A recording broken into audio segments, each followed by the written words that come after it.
میرا دل کرتا تھا کہ آقا کی اس حدیث کو جو الموجم الکبیر اہل سنت کی کتاب میں درج ہے، جو مسند امام احمد بن حنبل اہل سنت کی کتاب میں درج ہے، جو خصائص علی امام نسائی کی لکھی ہوئی کتاب میں جو حدیث درج ہے، بھائی تو اس کا مطلب ترجمہ اپنے بیان اعتبار سے کر، لیکن حدیث سے تو منہ نہ پھیرنا. کم از کم اپنی بگڑی تو بنانا. آقا کے فرمان کو منوان تسلیم کر، پھر تیری عبادت بھی ضائع نہیں ہوگی. پتا چلے گا نماز پڑھنے کے بعد، روزہ رکھنے کے بعد، تسبیح کرنے کے بعد، یہ سارے عمل کرنے کے بعد جنت میں جب جاؤں گا تبھی جاؤں گا جب کم از کم شیعہ کا معنی کروں ان کا لشکر، شیعہ کا معنی کر دوں ان کا گروہ، شیعہ کا معنی کر دوں ان کی جماعت. بھائی ان کی جماعت میں داخل ہوں گا، علی کی جماعت میں، علی کے لشکر میں، مولا کے گروہ میں، مولا کی صف میں آؤں گا تبھی تو پیچھے پیچھے چلتا جنت میں جاؤں گا. بھائی تو وہ صف میں آ سکتا ہے جس میں آگے مصطفیٰ ہے، پھر پوری انسانیت کی نگرانی کرتے پیچھے مرتضیٰ ہے. بھائی تو بھی اس صف میں آ سکتا ہے، پابندی نہیں ہے، لیکن کم از کم اس گروہ میں شامل تو ہونا، اس تنظیم میں شامل تو ہونا، اس جماعت میں شامل تو ہونا. چل دنیا کا سب سے آسان ترجمہ کروں، لفظ شیعہ کا دنیا میں سب سے آسان ترجمہ سریکی تھی یہ بولے میں نے پنجابی تھی اردو چو بھائی انہوں نے مانی شیعہ کا معنی کیا ہے؟ مانی. بھائی آقا نے کہا کہ آگے ہم پنجے تن ہوں گے، 12 امام ہماری اولاد تیری نسل پاک میں ہے، بچہ بچہ نور کا. آقا آپ ہیں نور، آپ کا سارا گھرانہ نور کا. آگے ہم طیب و طاہر ہوں گے اور پیچھے ہم سب کے ماننے والے ہوں گے. تو بھائی اتنی بات تو آخری جملے گفتگو کے، اتنی بات تو آقا نے طے کر دی کہ جنت میں تب جاؤ گے جتنے مرضی عمل ہوں، نہیں جا سکتے تم جنت میں، تب جاؤ گے. وہ پہلے 5 تن کے مانی تو بنو نا، 5 تن کے مانی بن جاؤ. جس مرضی قبیلے کے ساتھ تمہارا تعلق ہے، جس مرضی لشکر میں رہتے ہو، ہاں جہاں کھڑے ہو 5 تن کے مانی ہو، 5 تن کو ہی سب سے افضل ماننے والے ہو نا، 5 تن کو ہی پوری کائنات کا سردار ماننے والے ہو، 5 تن کو ہی جنت کا مالک مانتے ہو. جب انہیں مالک مانتے ہو پھر ٹھیک ہے، تم بھی یہ سب میں آ سکتے ہو. آؤ پھر وہ مالک تمہیں بھی اپنے ساتھ جنت میں لے جائیں گے. یہاں اگر آپ اجازت ہے تو میں اپنے مرشد کی بات کروں. میرے مرشد حضور سے یہ سجاد سید کاظمی ملتان سے آپ سے پوچھا گیا حضور کوئی سمجھ نہیں آ رہی، قرآن پڑھتے ہیں تو وہاں امت مصطفیٰ کے صرف 2 گروہ ہیں، 2 گروہ، مومن منافق. قرآن کی صورتیں نازل ہیں، سورہ مومنون بھی ہے، سورہ منافقون بھی ہے. تو قرآن میں تو کلمہ پڑھنے والوں کے صرف 2 گروہ ہیں. کلمہ پڑھے گا اندر بھی اتر گیا تو مومن، کلمہ پڑھے نیچے نہیں اترا باہر زبان تک رہا، نفاق اندر سے ختم نہ ہوگا تو پھر کلمہ پڑھ کے بھی منافق ہی ہے. تو قرآن کہتا ہے 2 ہے. آپ ایک روایت لیے پھرتے ہو مسلک والے کہ بھائی 73 ہوں گے، ایک ہی جنتی، باقی 72 سارے دوزخی. اب قرآن کی بات سن لیں یا آپ جو روایت میں ہے اس کی بات سن لیں. ماشاءاللہ. فرمایا یار روایت کی سند مل جائے نا تو آؤ، یہ پریشانی کی کیا بات ہے. میں قرآن جو کہ کلام الہی ہے اور آقا کا فرمان وہ بھی وہی الہی ہے، ان دونوں میں تطبیق کر دوں تاکہ کوئی تفاوت نہ رہے. میں بالکل ٹھیک ہے. گروہ تو صرف 2 ہی ہیں، یا تو بندہ کھول کے سامنے آ جائے اور مومن ہو،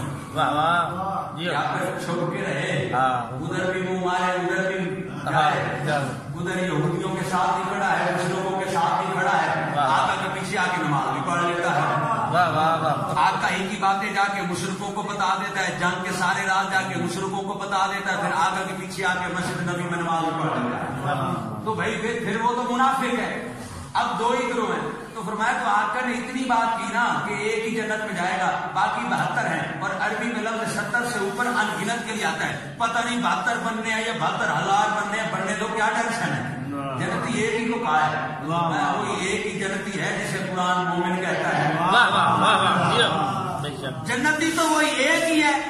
کہ جو مومن ہے، وہ باقی جتنے اس در سے پھر گئے ہیں، جو 5 تن کے در کو چھوڑ گئے ہیں، جس گھر میں قرآن ہے، جس گھر میں اسلام ہے، جس گھر میں کلمہ ہے، جس گھر میں نور توحید ہے، جس گھر میں نور رسالت ہے، جس گھر میں نور ولایت ہے، جس گھر میں نور امامت ہے، جو اس گھر کو چھوڑ گئے ہیں، تو یار ان منافقوں کی 70 قسمیں ہو، 71 ہو، 72 ہو، آپ کو کیا ٹینشن ہے؟